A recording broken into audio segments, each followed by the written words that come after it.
Okay. So hi, my name is Bliss, and today I'm here to tell you about the benefits of art therapy.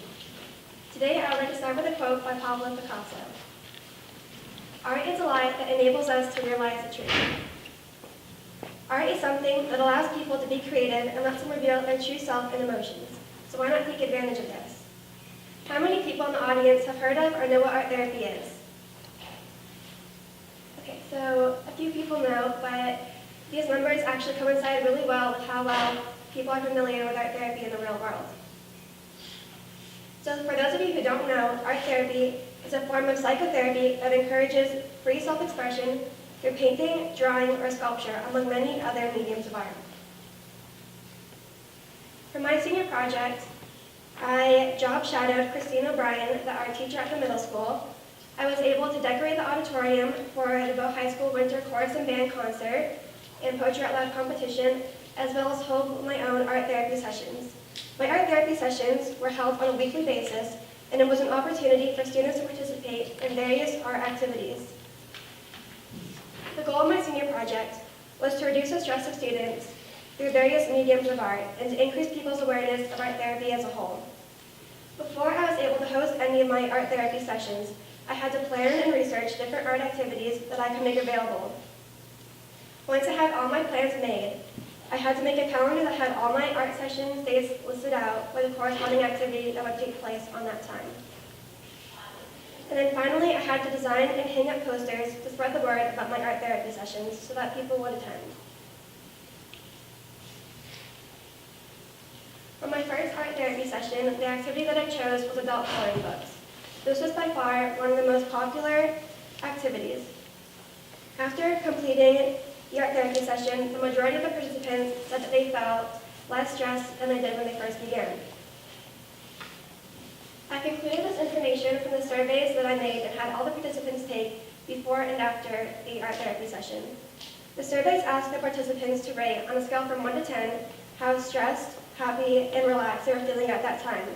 The survey also asked the participants what their most stressful classes were and if they had that class on that day.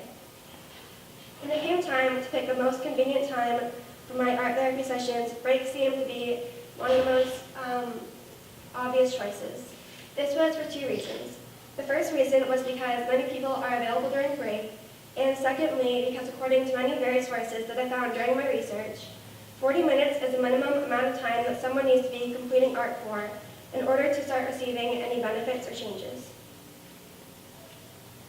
During one of my other art therapy sessions, we did an Elmer's glue watercolor painting activity.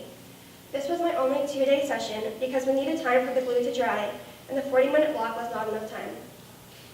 On the first day, the participants planned out their designs and outlined them in a liquid Elmer's paint glue. And on the second day, once the glue was dry, the participants then filled in their designs with watercolor.